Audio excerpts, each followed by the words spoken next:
I think we can cut down production to, let's say, 20%.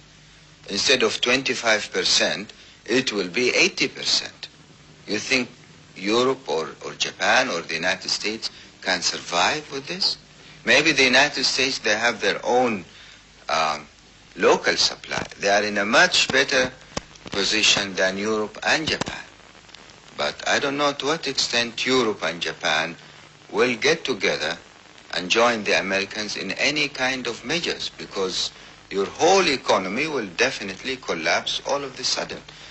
If the Americans are thinking of a military action, this is also another possibility. But then this is a suicide. What happens if the U.S. resorts to force and occupies the oil fields in Saudi Arabia? There are some sensitive areas in the oil fields in Saudi Arabia which will be immediately blown up. By yourself? By your people? Of course. And then what will happen is Europe has to live, and Japan, of course, has to live without oil from Saudi Arabia for so many years, because it takes years to repair that. It's not an overnight business. It's not a month or two.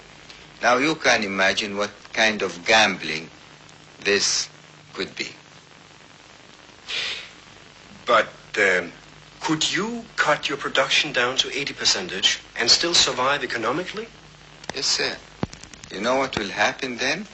The barrel of crude, instead of being sold at, let's say, $3.50 or $4 from Ras Tanura, Saudi Arabia, it will be sold at $15 or $20. As a matter of fact, we'll get more income from a 20% production than from our present level of production.